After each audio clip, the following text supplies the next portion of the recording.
Muhammad Yamin, seorang figur monumental dalam sejarah Indonesia, lahir pada 23 Agustus 1903 di Talawi, Sawah Lunto, Sumatera Barat, dan mengembuskan napas terakhir di Jakarta pada 17 Oktober 1962. Sebelum totalitasnya dicurahkan untuk politik dan pemerintahan, Yamin telah mengukir nama sebagai seorang pujangga dan sastrawan ulung.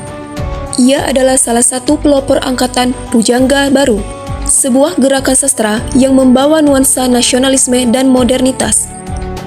Karya-karya puisinya yang syarat makna kebangsaan seperti Tanah Air, tahun 1922, dan Indonesia, Tumpah Darahku, tahun 1928, menjadi manifestasi awal dari semangat perjuangannya.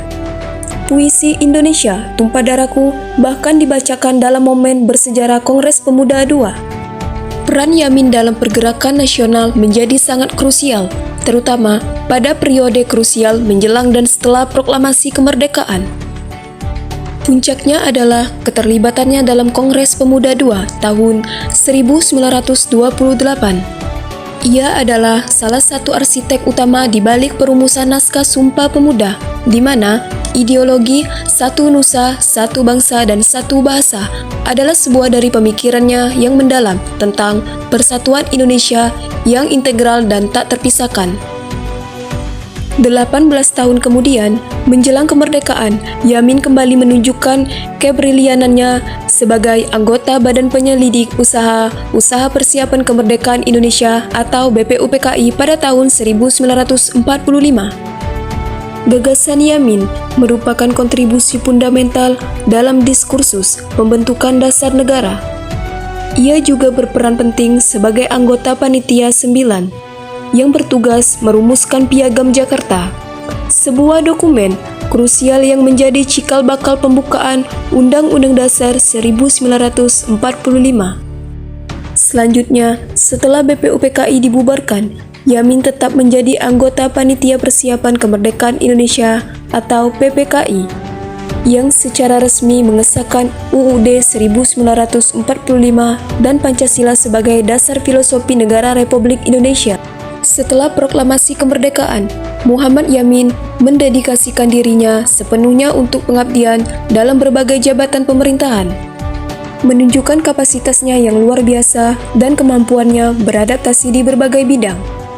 Awalnya, ia menjabat sebagai anggota Komite Nasional Indonesia Pusat atau KNIP dari 1945 hingga 1946.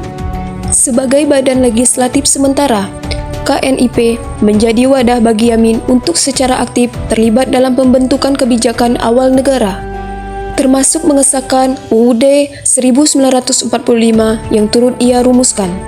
Karir menterinya dimulai ketika ia dipercaya sebagai Menteri Kehakiman dalam Kabinet Amir Syarifuddin I dan II. Dari tahun 1947 hingga 1948. Dalam posisi ini, Yamin memikul tanggung jawab besar untuk meletakkan dasar-dasar sistem peradilan nasional yang independen dari warisan hukum kolonial. Pada masa demokrasi terpimpin, Yamin kembali dipercaya sebagai Menteri Penerangan dalam Kabinet Juanda tahun 1957 sampai 1959. Sebagai corong pemerintahan, ia bertugas mengelola arus informasi publik, menyebarluaskan program-program pembangunan nasional, dan memupuk semangat persatuan serta kesatuan bangsa melalui media massa di tengah gejolak politik. Puncak karir pemerintahannya tercapai ketika ia menjabat sebagai Menteri Negara, sekaligus Menteri Pertanian AD Interim, dan Wakil Perdana Menteri I dari 1959 hingga 1962. Sebagai Wakil Perdana Menteri, ia menjadi salah satu pembantu utama Presiden Soekarno. Terlibat langsung dalam koordinasi kebijakan lintas kementerian dan pelaksanaan berbagai program strategis pemerintahan.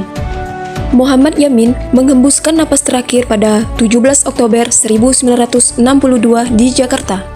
Namun, warisan pemikiran dan kontribusinya tetap hidup dan menjadi pilar bagi bangsa Indonesia.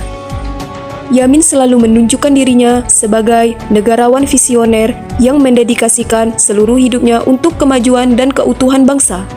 Atas seluruh jasa-jasanya, ia dianugerahi gelar Pahlawan Nasional Indonesia. Sebuah pengakuan atas sumbangsihnya yang tak ternilai bagi kemerdekaan dan pembangunan Republik ini.